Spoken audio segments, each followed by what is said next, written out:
Hello everybody, welcome to clarity with Manas. आज का video inspire हुआ है कुछ क्वेरीज जो मेरे पास आई थी कुछ लोगों से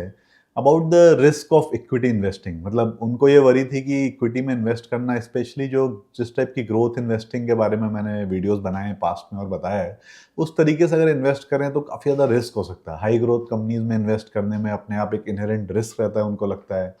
अगर कंपनी तेज़ी से ग्रो कर रही है, उसका पी एक्सपेंशन हो गया है काफ़ी ज़्यादा और फ्यूचर में बढ़ गया अगर, तो अगर कुछ गड़बड़ हो गई कंपनी के साथ या अचानक से स्टॉक गिर सकता है, मैनेजमेंट में कुछ खराबी आ सकती है या कुछ भी, उसको लेके उनको बेसिकली बहुत चिंता है रिस्क को लेके कि भाई हाई ग्रोथ कंपनीज में इन्वेस्ट करना तो बहुत रिस्की है। ये उन्होंने कहीं सुन लिया और ऐसा उनके दिमाग में आ गया कि यार ये बहुत रिस्की है और इस रिस्की चीज़ को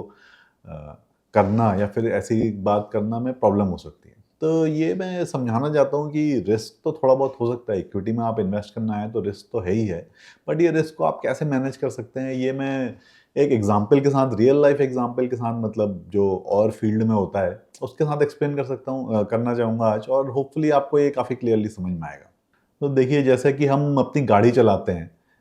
और काफ़ी तेज़ स्पीड में भी चलाते हैं कई बार। मैं यहाँ पे ओवर स्पीडिंग की बात नहीं कर रहा हूँ, बट अगर हाईवे है, अच्छे हाईवेज़ आजकल बन गए, 100 की स्पीड लिमिट है मान लीजिए, तो 70-80 की स्पीड पे तो नॉर्मली हर कोई चलाता ही है हाईवे पे। और अगर हम गाड़ी अपनी किसी भी स्पीड पे चला रहे हैं, इतनी हाई 50, 60, 70, 80 स्पीड पे, क्या चीज़ होती है गाड़ी के अंदर जो हमें सबसे ज़्यादा कॉन्फिडेंस देती है स्पीड में गाड़ी को चलाने के लिए? क्या उसके इंजन की पावर या उसकी परफॉर्मेंस? देखिए, वो सब तो है ही, उसकी वजह से गाड़ी उस स्पीड तक चलती है। बट गाड़ी का एक मेन सबसे इंपॉर्टेंट फीचर जो हमें कॉन्फिडेंस देता है कि इस रिस्क को हम ले सकते हैं 50, 60, 70 की स्पीड में चलाने का भी, वो होता है गाड़ी का ब्रेक सिस्टम। क्योंकि अगर हमें पता है कि अगर कुछ गड़बड़ होगी या कुछ प्रॉब्लम आएगी तो हम ब्रेक लगा के गाड़ी को रोक सकते हैं एटलीस्ट। और अगर हम ओवर स्पीडिंग नहीं कर रहे हैं, with in the speed limit है और अच्छे से दूर तक देख रहे हैं, हमारा ध्यान रोड की तरफ है और हमारे ब्रेक सिस्टम अच्छे से काम कर रहे हैं, तो हम उस ब्रेक सिस्टम को यूज़ करते हुए जब भी जरूरत पड़ेगी गाड़ी की स्पीड को कम कर सकते हैं, हल्का कर सकते हैं, गाड़ी को एकदम रोक भी सकते हैं। अगर मान लीजिए सामने अचानक से कोई आ जाए, कोई एक्सीडेंट हो जाए, अगर गाड़ी का मान लीजिए ब्रेक सिस्टम ही नहीं है या ब्रेक सिस्टम आपको पता चल गया कि खराब है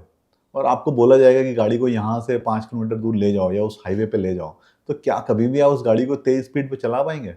बिल्कुल नहीं। अगर आपके कनपट्टी पे बंदूक रख के बोला जाएगा कि भई चलानी तो ज़रूरी है, तो भी आप 5 की स्पीड पे रेंगते हुए गाड़ी को ले जाएँगे, क्योंकि आपको पता है कि ये ब्रेक्स तो इस गाड़ी में है नहीं, तो कुछ भी अगर गड़बड़ हुई, तो एक्सीडेंट होना तो पक्का है। तो आप कभी भी तेज़ स्पीड से गाड़ी को ले जा ही नहीं पाएँगे। तो ब्रेक बहुत इंपॉर्टेंट है तेज़ स्पीड से गाड़ी को चलाने के कॉन्फिडेंस देने के लिए। और गाड़ी तेज़ स्पीड से चलती इसीलिए है या चल पाती इसीलिए है, या जो ड्राइवर होता है उसको तेज़ स्पीड से चला इसीलिए पाता है क्योंकि उस गाड़ी में अच्छे ब्रेक सिस्टम लगे होते हैं। तो इसी तरीके से जो हम इक्विटी की ग्रोथ इन्वेस्टिंग कर रहे हैं, अच्छे से तेज़ी से अगर हम कर रहे हैं इन्वेस्टिंग, काफ़ी पैसा लगा रहे हैं, कंपनीज़ को ट्रैक कर रहे हैं, तो उसमें हमारा जो ब्रेक सिस्टम है वो इम्पोर्टेंट होना चाहिए। और जो ब्रेक सिस्टम इस टाइप की इक्विटी इन्वेस्टिंग में वो है, एक तो कंपनीज़ को ट्रैक करना, उनकी परफॉर्मेंस को अच्छे से ट्रैक करना हर क्वार्टर में, जो आपने थीसिस बनाई थी उसके अकॉर्डिंग चल रही है कि नहीं चल रही है। और दूसरा उससे भी ज़्यादा इम्पोर्टेंट ये है कि अगर वो थीसिस चेंज हो गई और जो जिस स्टोरी के हिसाब से आपने उस कंपनी में इन्वेस्ट किया था, जो स्टोरी बना के, वो स्टोरी प्ले आउट नहीं हुई, कुछ गड़बड़ हो गई, कुछ हेडविंड्स आ गए, या मैनेजमेंट ने आके बोल दिया कि जो पास्ट में सोचा था उन्होंने हम कर पाएंगे ग्रोथ, वो नहीं कर पा रहे हैं, तो आपके पास एक सेल बटन है कि आप उस कंपनी के शेयर्स को सेल कर सकते हैं। मार्केट ओपन है हफ्ते में 5 दिन, और आप जैसे ही आपको लगता है कि आप इस कंपनी की स्टोरी चेंज हो रही है, जिस थीसिस के साथ आपने इसमें इन्वेस्ट किया था वो थीसिस प्ले आउट नहीं हो रही है या कुछ प्रॉब्लम हो रही है, तो आप कंपनी को अगले दिन ही सेल कर सकते हैं। ज़रूरी नहीं है शुरू में आप पूरा सेल करें। आप पहले कुछ स्टोरी में प्रॉब्लम है तो आप इन्वेस्टमेंट रोक सकते हैं, फिर आप पार्शियल सेल कर सकते हैं, फिर पूरा सेल कर सकते हैं। जैसे कि मान लीजिए हाईवे पे आप जाते हैं, आपको दूर से लगता है कि शायद कुछ गड्ढा है या कोई गाड़ी खड़ी हुई है, तो पहले आप एक्सीलेटर से अपना पाँव हटाते हैं ताकि स्पीड कम हो जाए। फिर आप धीरे-धीरे ब्रेक्स लगाते हैं, स्पीड कम करते हैं। फिर जैसे-जैसे आप पास आते हैं, आप देखते हैं वो ये तो सही में एक बड़ा-सा एक्सीडेंट हो गया, गाड़ियाँ पाइल्ड अप हैं अगर वहाँ पे, या फिर सड़क पे कोई गाड़ी रुकी हुई है, तो आप धीरे-धीरे पूरी तरीके से अपनी गाड़ी को रोक देते हैं। या फिर हो सकता है आप हल्का-सा अपनी गाड़ी को धीरा करें या एक्सीलेटर से पाँव हटाएँ, फिर आपको दूर से लगता है कोई कुत्ता था जो क्रॉस करके चला गया, तो आप वापस एक्सीलेटर पे पाँव रख देते हैं कि आपको पता चल जाता है कि भई वो टेम्परेरी कुछ था जो चला गया है। या कई बार हो सकता है कि आप एक्सीलेटर से पाँव हटाएँ, फिर आपको थोड़ी देर बाद लगे कोई गाड़ी है, जो ट्रक है वो धीरा हो गया, तो आप धीरे-धीरे ब्रेक पे पाँव लगाएँगे। फिर वो ट्रक जो है साइड में हट जाएगा और आप फिर चलना शुरू कर देंगे और फिर से अपनी स्पीड तेज़ कर देंगे। तो इसी को अगर आप कोरिलेट करें अपने इन्वेस्टिंग की जर्नी में, अगर कुछ कंपनी में आपको गड़बड़ दिखती है, जो थीसिस प्ले आउट हो रही थी उस तरीके से नहीं होती हुई दिखती है, तो सबसे पहले आप उसमें एक्स्ट्रा पैसा डालना कम करेंगे या रोक देंगे कि भई इसमें पैसा अभी नहीं डालते हैं। देखते हैं कि 1-2 क्वार्टर बाद क्या होता है। उसके बाद 1-2 क्वार्टर बाद प्रॉब्लम और बड़ी लगने लगती है, आपको लगता है कि ये तो ग्रोथ और डाउन होने वाली है, जो स्टोरी थी बिल्कुल प्ले आउट नहीं हो रही, तो आप उसपे से पार्शियल विथड्रॉ करना शुरू कर दें। और हो सकता है 2-3 क्वार्टर बाद जब आपको समझ में आ जाए कि यार अब तो लॉन्ग टर्म प्रॉब्लम भी हो सकती है इस कंपनी में, या फिर अगले 4-5 क्वार्टर या 1-2 साल तक ये प्रॉब्लम रह सकती है, और जब तक वापस आके मैनेजमेंट नहीं बोलता कि ये प्रॉब्लम सॉल्व हो गई, तब तक ये प्रॉब्लम रह सकती है। तो आप सारा का सारा स्टेक उस कंपनी में बेच सकते हैं। क्योंकि देखिए इसमें मेन इश्यू क्या है कि जो आप जिस तरीके से इन्वेस्ट कर रहे हैं ना, आपने जब भी कोई कंपनी में इन्वेस्ट किया होगा, कोई ना कोई थीसिस बनाई होगी, जो मैं अलग-अलग ग्रोथ इन्वेस्टिंग के पॉइंट्स आपको बताता हूँ कि या तो कंपनी की ग्रोथ बढ़ रही है धीरे-धीरे, पहले 10 थी, फिर 15 हो गई, फिर 20 हो गई, फिर 25 हो गई, और कंपनी गाइड कर रही है कि आगे जाके ग्रोथ ऐसे बढ़ती ही रहेगी। तो आपने इस थीसिस पे हो सकता है पैसे लगाए हों। दूसरी थीसिस ये हो सकती है कि वो कंपनी सेक्टर की लीडिंग ग्रोथ कंपनी होगी, कि उस सेक्टर में सबसे ज़्यादा तेज़ी से वही कंपनी ग्रोथ कर रही होगी, वो टॉप 1 या 2 में होगी मैक्सिमम, या 3 भी हो सकती है अगर अच्छी ग्रोथ, अच्छी वैल्यूएशंस पे है। तो उस सेक्टर की टॉप 1, 2, 3 ग्रोइंग कंपनीज़ में से सबसे तेज़ी से ग्रो कर रही है, ये एक थीसिस हो सकती है। और एक थीसिस हो सकती है अगर कोई ऐसी कंपनी जो लॉस से प्रॉफिट की तरफ कन्वर्ट हो रही है, विच फेयरली गुड रेवेन्यू ग्रोथ। अगर किसी कंपनी में 15-20-25% की रेवेन्यू ग्रोथ हो रही है कंसिस्टेंटली, और पास्ट में वो लॉस में थी किसी वजह से, उसके मार्जिन अभी तक कम थे, और मार्जिन धीरे धीरे इंप्रूव हो रहे हैं, और वो फ्यूचर में प्रॉफिट में कन्वर्ट हो रही है, ये भी एक थीसिस हो सकती है ग्रोथ इन्वेस्टिंग में करने की। और ऐसे ही और भी थीसिस हो सकती हैं। तो अगर आपने इनमें से किसी थीसिस को लेके उस कंपनी में इन्वेस्ट किया है, मान लीजिए वो सेक्टर लीडिंग कंपनी थी, सेक्टर की लीडिंग ग्रोथ वाली कंपनी थी, बट एक सेक्टर में एक किसी क्वार्टर में समझ में आया कि उसकी ग्रोथ थोड़ी सी कम हुई है, एक दूसरी कंपनी है जो ऑलमोस्ट उसके इक्विवेलेंट आ गई है, या थोड़ी सी उससे एक क्वार्टर के लिए आगे निकल गई, तो आप थोड़ा सा पहले संभलेंगे, एक्सीलेटर से पाँव हल्का सा हटाएंगे। उस क्वार्टर में जो आपको एक्स्ट्रा पैसे डालने हैं, आप थोड़ा सा उस कंपनी में हो सकता है कम करें एलोकेशन। नॉर्मली आप उस कंपनी में अगर अपना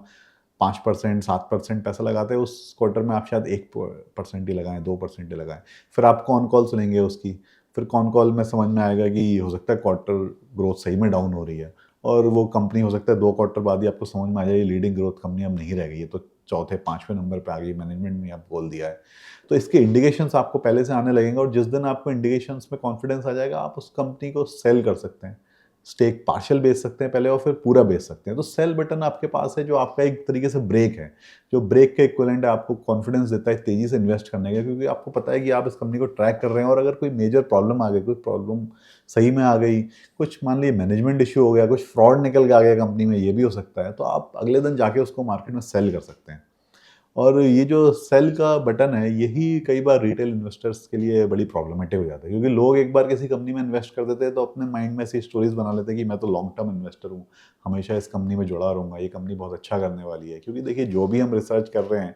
अल्टीमेटली हम सारे पॉइंट्स तो कवर नहीं कर सकते, हमें नहीं पता कंपनी में कल को क्या हो जाए। तो अगर कुछ प्रॉब्लम होती है, तो वो मैं उस कंपनी का प्रमोटर नहीं हूँ, मेरे घर की कंपनी नहीं है कि फ्रॉड हो गया तो मुझे जाके उसका फ्रॉड सही करना है। ना मैं उसका सीईओ ही हूँ, ना मैं उसका मालिक हूँ, ना मैं प्रमोटर हूँ। मुझे भाई बेच के निकल जाना है उस कंपनी से। तो ये जो सेल का बटन है, यही आपका ब्रेक है, जो brake system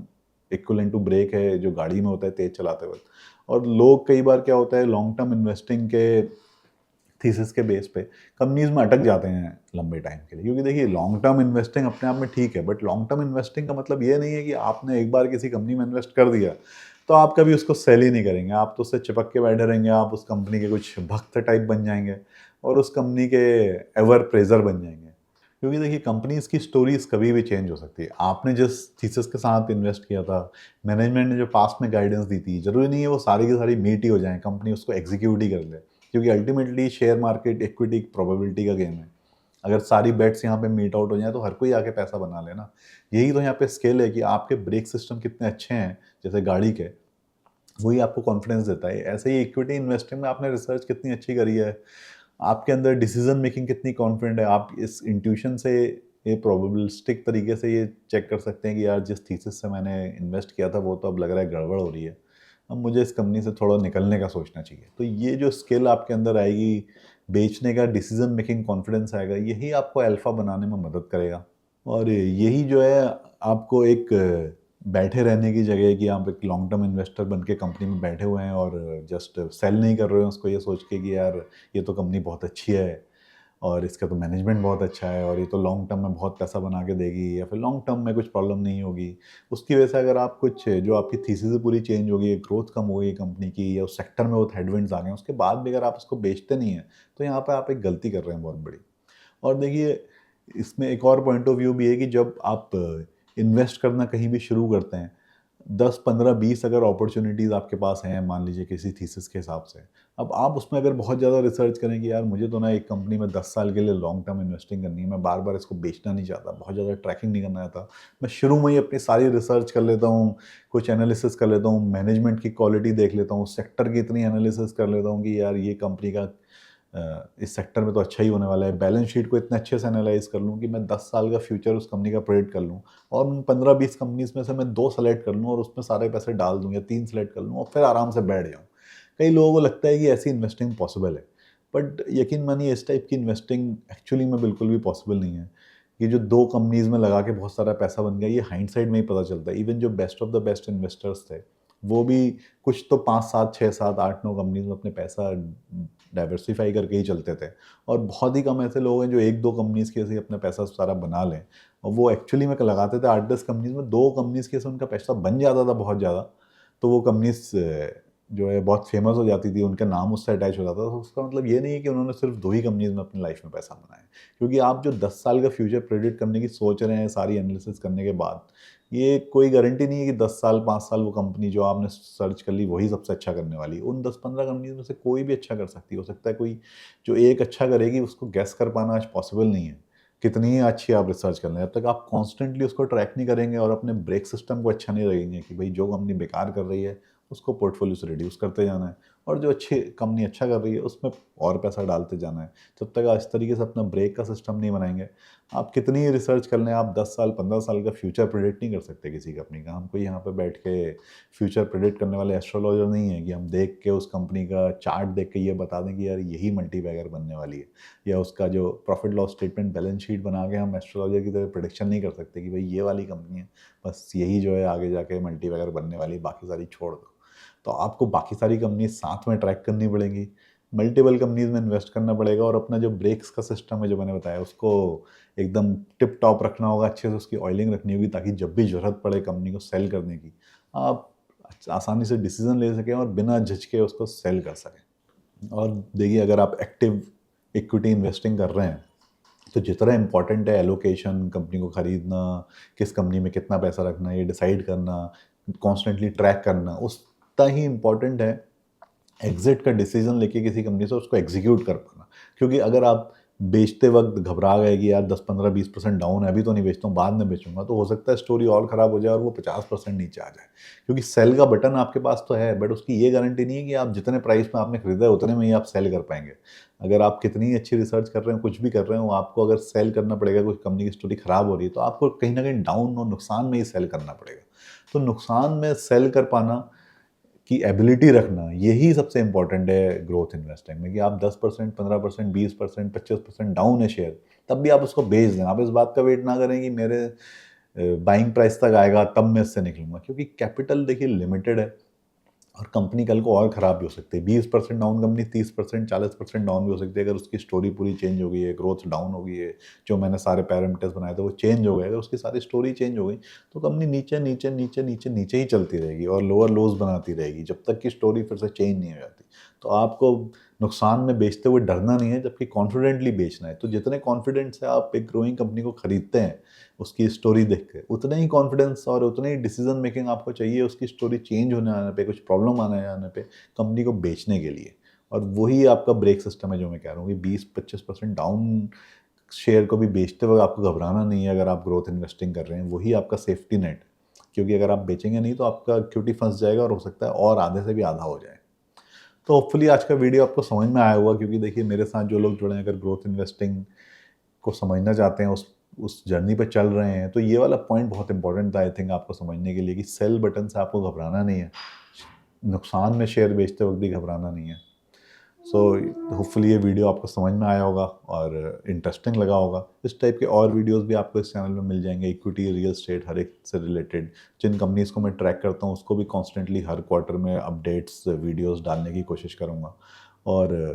real life examples,